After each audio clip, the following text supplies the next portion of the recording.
Élémentaire, mon cher Nico, une émission présentée par Nicolas Blondet, expert en qualité d'air intérieur. Chères auditrices, chers auditeurs d'Élémentaire, bonjour, bienvenue parmi nous pour une nouvelle émission. On ne compte plus le nombre qui sont passés et qui sont encore à venir. En tous les cas, sur cette année 2024, elle va encore être très riche au niveau des émissions, au niveau des sujets, au niveau des nouveautés, au niveau peut-être un scoop. Aujourd'hui, je pense qu'on va en avoir un également. Donc, on est ensemble pour quelques minutes et quelques belles minutes pour s'ouvrir l'esprit, pour s'aérer, pour bien respirer, bien entendu. On est sur Élémentaire. Alors aujourd'hui, de quoi allons-nous parler ? Tout d'abord, on va commencer par parler, et c'est pas anodin, c'est de la qualité de l'air. Et depuis des années, qu'est-ce qui se passe pour cette qualité de l'air ? Notamment la prise en compte au niveau de l'intérieur. Je pense qu'il va falloir qu'on se réveille tous un petit peu, les unes et les autres, tout simplement parce que on a eu la période de pandémie, on a eu nos reprises d'activité, on a tout un tas d'autres sujets d'actualité qui sont quand même relativement lourds et on comprend que ça peut nous absorber l'esprit. Par contre, il ne faut pas oublier à un moment donné qu'on ne doit pas passer à côté de cette qualité de l'air autant que dans nos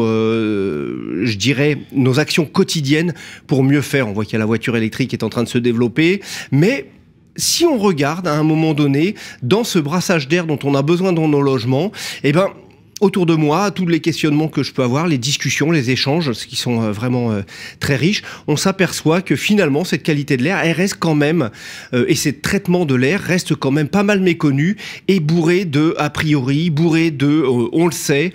C'est comme si on avait fait un voyage quelque part. Je suis allé une semaine aux Baléares. Oui, je connais. Non, en une semaine, on connaît pas tout. On peut pas dire ça. Et sur cette qualité de l'air, et sur l'air en général, on mérite bien plus d'aller plus loin. Donc cet air, il est chargé de quoi ? Il y a de l'azote, il y a de l'oxygène, des proportions, il y a 1% de gaz rare. On va retrouver à l'intérieur des polluants, que ce soit physiques, qu'ils soient biologiques ou qu'ils soient organiques. On va avoir tout un tas d'éléments, et chimiques, pardon, on va avoir tout un tas d'éléments qui le composent, et on est là ici pour s'en rendre compte. Et moi, je vous invite, bien entendu, à ne pas regarder que cette émission, à vous intéresser, à aller, l'Internet est quand même bien fait pour ça, pour aller se renseigner, couper des informations, recouper, de manière à en savoir bien plus pour bien prendre soin les uns des autres, de nos enfants en premier lieu. Dans une prochaine émission, je recevrai le professeur François Carré qui justement s'alarme vraiment des problématiques de la non-activité que l'on a maintenant, ou de la très faible activité qu'on a les uns les autres, et de pathologies que des enfants, adolescents ou enfants ont, alors que normalement elles sont plutôt d'habitude le cas de personnes qui ont 65 ans. Donc vous voyez qu'il y a beaucoup de choses à faire. On n'oublie pas de penser à cet air qui nous entoure pour bien respirer, c'est très important. Alors aujourd'hui, pour en parler, aller plus en avant, et il se passe des belles choses, puisque on ne va pas faire que d'oublier cette qualité de l'air ou d'oublier cet air qui nous entoure parce que c'est un réflexe de respirer, mais on va regarder ce qui se passe. Et au niveau européen, il se passe même de très très belles choses, et on va l'évoquer aujourd'hui avec Sophie Boquillon, qui est la responsable des projets transverses de Eurovent Certita Certification. Exactement. Quel titre. Merci. Bonjour Sophie, bienvenue parmi nous. Bonjour Nico. Comment ça va ? Ça va bien, merci. Pas trop impressionné par les caméras à l'émission, ça va bien se passer. C'est une première, mais... C'est une première, voilà. C'est peut-être pas la dernière. Ce ne sera jamais la dernière. Tous les invités sur le plateau de l'émission reviennent. On doit toujours regarder ce qui s'inscrit, et l'émission ne s'inscrit pas dans l'actualité, mais dans une réflexion générale qu'on répète de manière à bien la mettre en conscience. Alors, Sophie, qui êtes-vous ? Et Eurovent Certita Certification, vous allez nous en dire un petit mot. Puis après, on ira plus loin, justement, dans ce terme de certification et cette actualité. Très bien, merci Nico. Donc, Eurovent Certita Certification est un organisme de certification, comme son nom l'indique, européen, voire même peut-être un peu plus lointain aussi.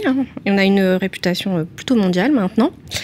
On est spécialiste dans le domaine du génie climatique.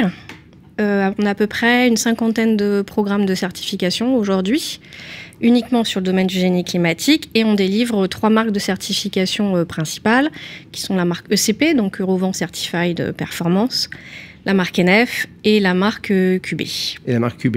Alors ces 3 certifications, ce sont des niveaux différents. On va le dire un petit peu pour nos auditrices, nos auditeurs, mais c'est des niveaux de certification différents, c'est complémentaire, ça adressent des sujets différents? Comment on peut les distinguer? Peut-être décrire chacun des trois? Oui, alors, c'est pas des niveaux différents. Toutes nos certifications aujourd'hui sont volontaires, sont de niveau 5, suivant la norme ISO 17067. Donc c'est le plus haut niveau de certification. Donc tu as à la fois une partie admission, une partie suivi, surveillance. Et puis on va venir faire des audits, des essais dans les laboratoires indépendants, etc. Donc voilà, toutes les marques sont au même niveau. Par contre, on a des logos qui sont différents, qui peuvent être ou liés à l'historique et aussi liés au marché. Donc plutôt sur le domaine de la France, du résidentiel, historiquement, on a la marque NF et la marque QB. Donc la marque NF sous mandat d'AFNOR Certification, la marque QB sous mandat du CSTB. Le CSTB qui est le Centre Scientifique et Technique du Bâtiment. C'est celui qui valide les systèmes, quelque part. Il a plein d'activités, le CSTB. Il n'a pas que ça, effectivement. On va peut-être pas tout développer là aujourd'hui. Et puis la marque Eurovent Certified Performance qui a plutôt une visée européenne. D'accord, donc on a de quoi trouver là-dedans. Par contre, une même ligne technique, on est dans de l'excellence recherchée sur le fonctionnement des systèmes pour que tous les usagers soient garantis, en voyant ces certifications, d'avoir des produits, des systèmes, peut-être plutôt des systèmes que des produits d'ailleurs, qui soient conformes et qui soient sûrs et performants finalement. Oui, on voit une évolution des certifications. On était précédemment vraiment sur l'approche produit. De plus en plus, voilà... Le produit tout seul ne suffit pas, donc on commence à s'intéresser au fonctionnement du système, à essayer de le caractériser au mieux. C'est plutôt plaisant parce que des produits les uns à côté des autres, ça n'a pas de sens. Par contre, des produits qui fonctionnent bien les uns avec les autres, c'est comme les êtres humains, on fonctionne mieux ensemble. Et oui. C'est ça. Exactement. Donc, alors, en ce qui concerne toutes les domaines qui sont travaillés, je vois, il y a la thermodynamique, le confort, la ventilation, la réfrigération. Est-ce que ce sont des domaines on va retrouver qui sont antinomiques ou est-ce qu'à un moment donné, on va les regarder les uns avec les autres, on le disait à l'instant? Aujourd'hui, c'est encore un petit peu compliqué. On est quand même tributaire de toute la partie aussi normalisation. Donc là, il y a encore des avancées qui doivent se faire. On a aujourd'hui effectivement 4 pôles de compétences, tu l'as précisé. Donc la partie confort, la partie réfri, la partie thermodynamique et la partie ventilation. Sur cette partie ventilation, on a un certain nombre de programmes de certification qui existent. Ça va des entrées d'air, des bouches, des systèmes simples flux, des moteurs également, des doubles flux. On a aussi tout ce qui est centrale de traitement d'air, composants aussi des centrales de traitement d'air, les filtres, etc. Voilà, la filtre, c'est pas anodin, puisque de plus en plus, on entend parler de ces histoires de particules fines. On est dans l'année des JO 2024. Il a été lancé d'ailleurs la semaine dernière, le montage qui est en train de se finaliser des purificateurs d'air à particules d'aérophiles, notamment. On salue Jérôme Giacomoni qui était venu sur le plateau il n'y a pas très longtemps. Donc du coup, voilà... Tout est fait pour prendre soin de nous, bien évidemment, sur tous ces sujets, en climat d'air intérieur, en ventilation, en qualité de l'air. Alors, justement, le fait de passer par cette certification, c'est avoir une assurance d'atteindre les objectifs qui sont fixés, parce qu'on se dit, voilà, je veux faire certifier mon produit, c'est une démarche, vous l'avez dit, enfin tu l'as dit Sophie, qui est volontaire. Est-ce que c'est quelque chose qui est long et compliqué? Alors, long... Je ne sais pas, dans le domaine industriel, je pense que tout le monde est d'accord pour dire que c'est toujours trop long. Après, on a un certain nombre d'étapes pour arriver à la délivrance de la certification. Donc forcément, il faut aussi un petit peu de temps. Il faut que les équipes côté Eurovent, mais également côté industriel, puissent dialoguer, que chacun ait le temps de faire les choses. Donc on n'a pas aujourd'hui une durée établie et les paramètres sont très très variables en tout cas. D'accord, paramètres variables, mais par contre données fiables, bien entendu, oui, pour après faire tourner tous ces systèmes, toutes ces simulations. Ce ne sont que des systèmes qui sont... Enfin, je dirais plutôt que ces certifications n'incluent que des systèmes qu'on va chercher à modéliser de manière numérique ou peut-être il y a également des vérifications physiques en labo carrément? Alors, jusqu'à présent, nos certifications étaient vraiment basées sur cette approche produit-composant. Donc, on allait vraiment en audit vérifier la fabrication suivant un cahier des charges qui avait été défini par l'ensemble des parties prenantes, etc. Cette nouvelle certification, donc ECP IAQVS, voilà, il a fallu travailler autrement puisqu'on a l'approche système qui est venue s'ajouter. Et l'idée, c'est de bien utiliser les caractérisations de l'ensemble des composants, les mettre ensemble pour, sur la base de simulation, pouvoir établir en tout cas des performances en termes d'efficacité énergétique, mais également en termes de qualité de l'air intérieur. Vous anticipez sur ce qu'on va dire tout à l'heure. Oui, c'est parce que tu as anticipé sur... J'ai anticipé sur aussi. Si on est deux à anticiper, pour ça. En parlant de temps long, nous on anticipe, on va plus vite. C'est ça qui est très plaisant. Donc en gros, également, j'ai un petit élément qui est assez important, parce que pour parler à toutes et tous, que ça vous résonne et que ça vous interpelle de la bonne manière, il faut savoir que derrière, il y a une productivité qui est faite par Eurovent Certita Certification, et notamment l'objectif derrière entre la maîtrise de l'énergie, une bonne ventilation, l'hygiène, la qualité de l'air, le confort, l'acoustique, le dimensionnement. On va retrouver également des éléments où on cherche évidemment une réduction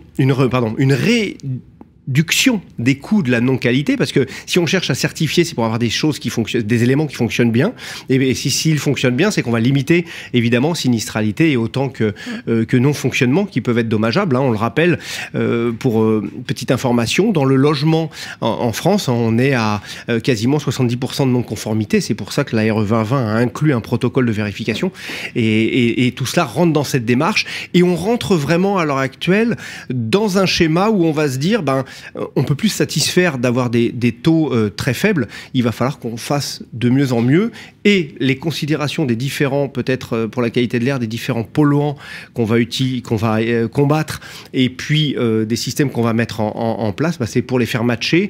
Et la réflexion également de tous les groupes de travail, c'est de se dire, faisons bien les choses pour faire monter le niveau finalement. Oui. Tout à fait. Tout à fait.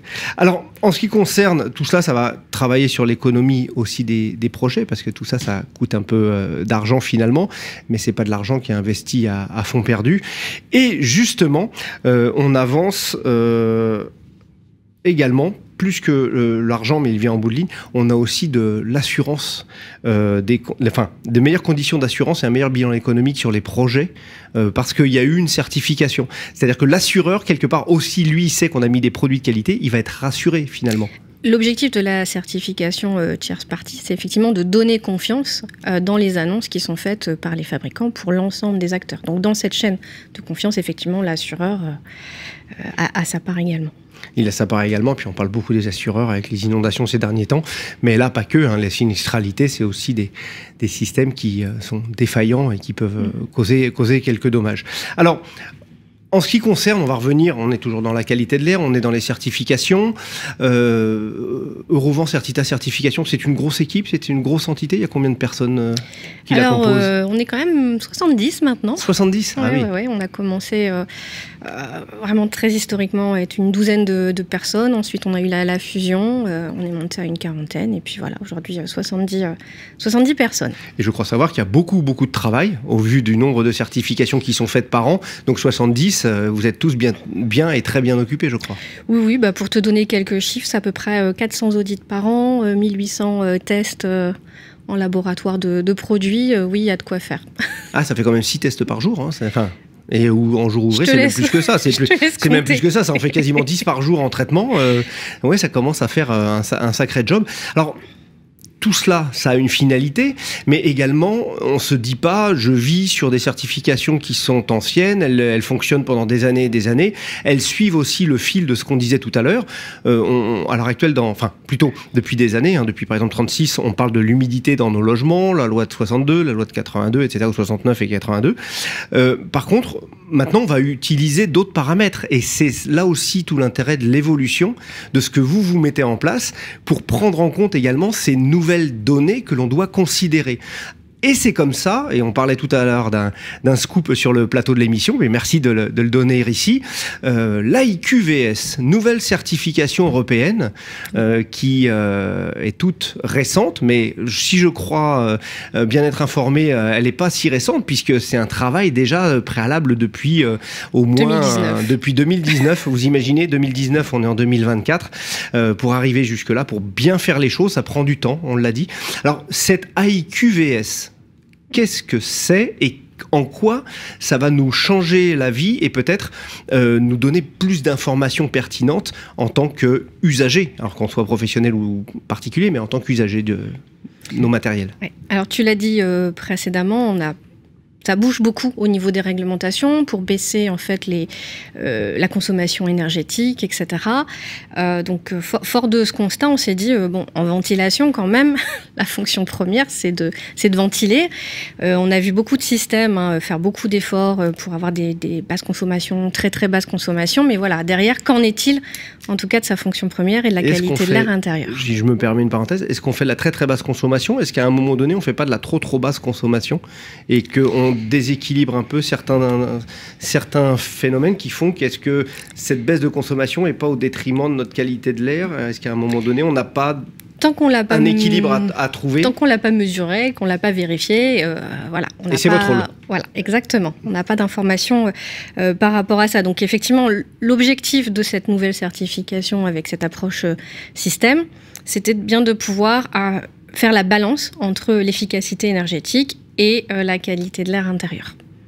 Donc on a développé cette nouvelle approche en utilisant en données d'entrée l'ensemble des caractéristiques des composants de système de ventilation, que ce soit les bouches, les entrées d'air, les unités de ventilation. Les réseaux aussi, je crois. C'est important. Les réseaux. C'est important les réseaux parce que dans le chiffre que je donnais tout à l'heure des non-conformités, l'installation et le réseau y est pour beaucoup. Oui. Quand on a des contraintes d'un réseau qui est écrasé ou qui est percé, évidemment que ça fonctionne moins bien. Oui. Donc effectivement, les réseaux en font partie. On a déjà ces informations puisque les composants sont eux-mêmes certifiés ou peuvent être justifiés. Donc la différence entre certifié et justifié, c'est que justifié, le fabricant va faire un essai dans un laboratoire indépendant accrédité 17025, va fournir son certificat. Mais comme pour la réglementation, va venir en fait dans notre outil pénaliser le résultat qui pourrait être donné, puisque derrière, on n'a pas l'assurance que ce soit juste un one-shot et que derrière, la production soit constante. D'accord, donc il y a une vraie vérification sur le temps, enfin sur le long terme, mais évidemment... En certification, oui. En certification. D'accord. Alors, au niveau de cette AIQVS, on vient mesurer quoi? Vérifier quoi dans le détail? Vous avez parlé... Enfin, tu as parlé de la consommation énergétique. Est-ce qu'il y a... Donc, on a deux indicateurs sur l'efficacité énergétique. Le premier indicateur qui est perte de chaleur induite par renouvellement d'air et la consommation du moteur. D'accord, donc c'est-à-dire qu'on a le moteur de ventilation lui-même, on va modéliser finalement combien il consomme. Ça, c'est sur un an de fonctionnement. Ça considère... Alors, on va venir faire un certain nombre d'itérations, donc des simulations dans des cas différents systématiquement, où on va faire varier l'orientation, par exemple, du bâtiment, on va faire varier les différentes semaines de l'année, également l'utilisation dans ce bâtiment, etc., pour avoir une vision vraiment complète du fonctionnement de ce système dans les différents... schéma qu'on peut retrouver finalement dans le cas où on va les mettre en œuvre. Pour le domaine d'emploi qui a été mentionné par le fabricant. Et l'orientation du logement, on va se retrouver évidemment avec des apports solaires différents et on va se retrouver aussi avec des façades qui vont être plus ou moins mises en contrainte par être du côté du vent, du côté du froid, du côté très chaud, etc. D'accord. Donc là, on a le moteur, on a les déperditions, tu le disais, qui sont associées au renouvellement de l'air lui-même qui, selon ses débits, selon ses volumes, va nécessiter une compensation de chauffage, peut-être, et une compensation de froid, peut-être aussi? Ou c'est considéré que sur le chauffage?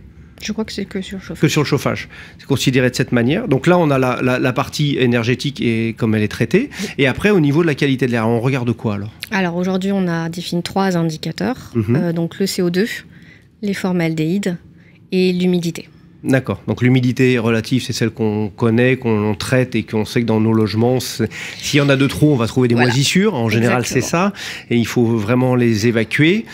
En ce qui concerne le CO2, c'est le marqueur de notre activité humaine. C'est bien, tu me corriges si c'est ça. Vas-y. C'est le marqueur de l'activité humaine, justement. Plus il y a de CO2, plus ça veut dire qu'il y a des personnes dans le logement. Avec toutes nos activités connexes, on prend des bains, on prend des douches, on va cuisiner, on va être là, on va recevoir des amis, on va peut-être être 15 au lieu d'être 4. Et là, le taux de CO2, vous imaginez bien qu'il va s'accroître. Et ça va nécessiter aussi de s'assurer que le niveau de ppm, de parties par million qu'on va trouver, il est toujours dans des seuils largement largement tolérable et confortable pour pas dégrader. Juste un petit rappel, Fabien Schianazzi, qui est là souvent sur le plateau de l'émission, du Haut Conseil de la Santé publique, le rappelle, pour aider à bien diluer l'air également dans le cas qu'on a connu ces dernières années avec la pandémie, il faut être à un niveau moyen de 800 ppm pour être confort. Pour petite donnée que l'on regarde, à l'heure actuelle, dans nos écoles, c'est 1500 avec un seuil max à 4000. Vous voyez qu'on est quand même assez loin de ce qui serait confortable, mais on est là pour progresser et je pense que la certification va aider à mettre tout ça en lumière aussi. Les mesures, etc., nous aident effectivement à progresser. D'avoir ces indicateurs-là, c'est effectivement très très important. T'as oublié le troisième indicateur. Sur le formaldéhyde. Bravo. Alors justement, je l'ai pas oublié, j'allais te le donner. Alors le formaldéhyde, ça, on va trouver qu'est-ce qu'il a comme impact. Alors dans le formaldéhyde, on va avoir l'école, on va avoir ce genre de choses, mais surtout on va avoir des effets néfastes sur la santé. Et le but, c'est évidemment pour tout d'avoir des niveaux faibles et maîtrisés. On n'a pas dit les plus faibles qui soient, parce que quand on a trop peu d'humidité, on va aussi pas être bien au niveau physiologique. Donc là, le formaldéhyde est considéré. Et donc dans cette modélisation, ça prend en compte ces 3 paramètres. Oui. Voilà. Et donc Aujourd'hui. Il y en a peut-être un qui va... Il y a un petit quatrième qui va arriver. Alors lequel est-ce qu'on peut avoir l'information de ce petit quatrième? Oui, sur les particules fines, oui. Ouais, je m'en doutais. Je m'en doutais sur les particules fines parce que c'est vrai qu'également, c'est ce dont on entend le plus parler. Je parlais tout à l'heure sur le village olympique, c'est ce qui va être traité. Donc les particules fines, ça va être les PM2,5, sachant que les particules fines, c'est ce qu'on va retrouver des combustions des moteurs, des véhicules, et qui aiment bien rentrer dans nos poumons pour aller au plus loin, pour nous embêter un petit peu. Et là, c'est vraiment une bonne chose. Donc cette certification...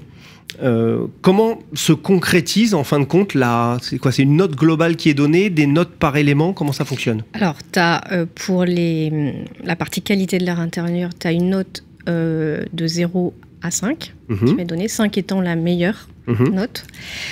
Pour l'ensemble des indicateurs de qualité de l'air intérieur, tu as aussi une note moyenne sur la qualité de l'air intérieur et après tu as les informations sur les consommations pour la performance énergétique. Donc on a les 3 notes, les 3 notes sur le formaldéhyde, le CO2, l'humidité relative, et on a les niveaux de consommation du moteur et du renouvellement de l'air associé aux besoins chauffage. Et ça, c'est exprimé en quoi? L'unité ? Ces unités, c'est des kilowatts? Oui, je crois. C'est des kilowatts qui sont exprimés? D'accord. Alors donc du coup, si j'ai bien tout résumé, tout compris, le mieux c'est d'avoir 5 sur 5.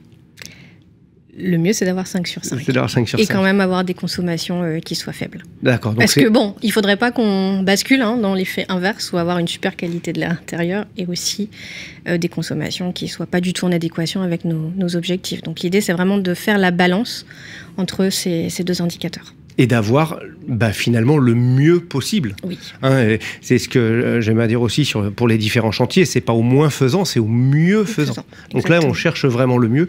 Et donc derrière, on se doute bien, si on abaisse le CO2, on va avoir une meilleure dilution, on va mieux évacuer tous ces polluants, on va avoir moins de particules, on va avoir moins, l'humidité va être maîtrisée. Donc on va être mieux chez soi finalement. C'est le but? Oui, sachant qu'on passe quand même beaucoup de temps à l'intérieur, donc ça serait quand même mieux qu'on y soit bien. 90% de notre temps est dans des lieux clos, ça commence à faire beaucoup, donc il faut peut-être un petit peu s'assurer que ce soit aussi bien. Alors, c'est vraiment la première certification de ce type? Oui. Vraiment? Oui, vraiment, là, pour le coup, sans hésitation. Sans hésitation? Oui. Donc, est-ce qu'il y a déjà eu des délivrances? Oui. Ou des entreprises qui sont venues vous voir et qui ont participé et qui ont demandé, nous, on veut être certifiés. Oui.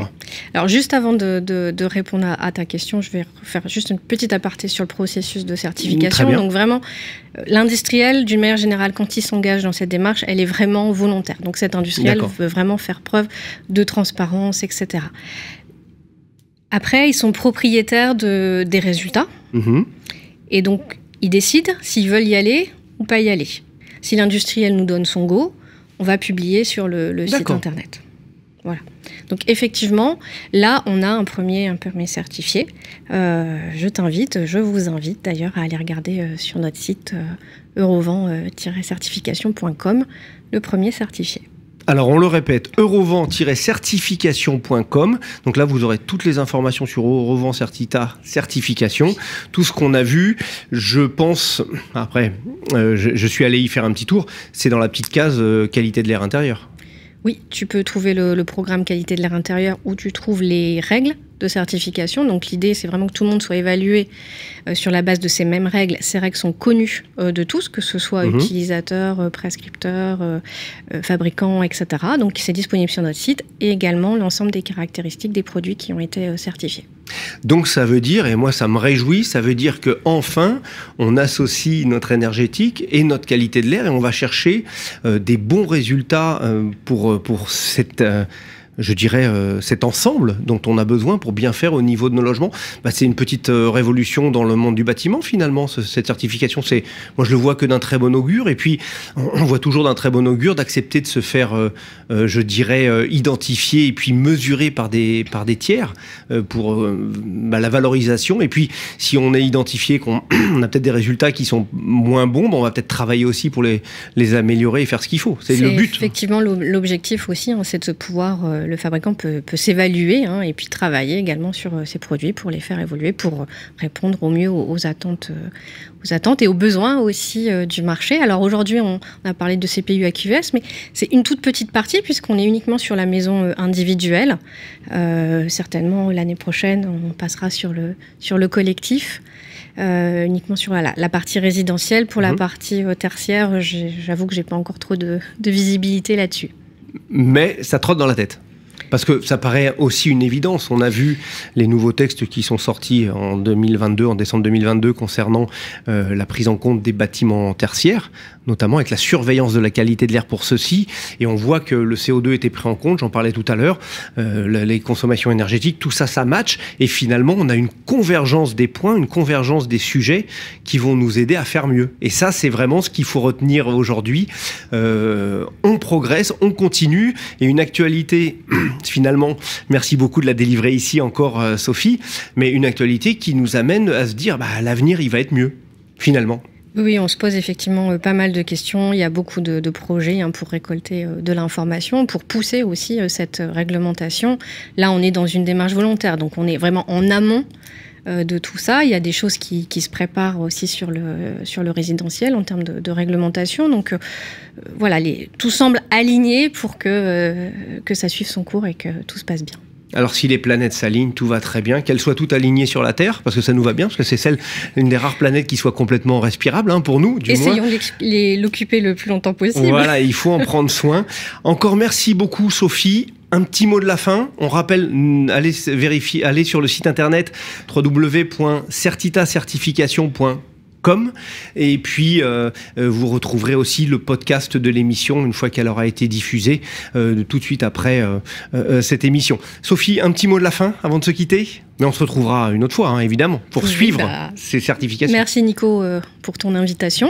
Et puis j'espère que ça a été clair au niveau de cette certification et QVS. En tout cas, si vous avez des questions, si tu as des questions, n'hésite pas à revenir vers nous. Les équipes sont tout à fait ouvertes pour répondre. Et une équipe de 70 personnes pour parler que certification et être à notre portée, c'est toujours remarquable. Et merci encore. Sophie, merci. Bon retour dans tes bureaux. Et mesdames et messieurs, écoutez, chers auditeurs d'Élémentaire, je vous dis à la prochaine émission. Prenez soin de vous, respirez en grand, le printemps est là. Et attention au pollen. Élémentaire, mon cher Nico, une émission à réécouter et télécharger gratuitement sur radio-imo.fr, l'application mobile Radio Imo et sur tous les agrégateurs de podcasts.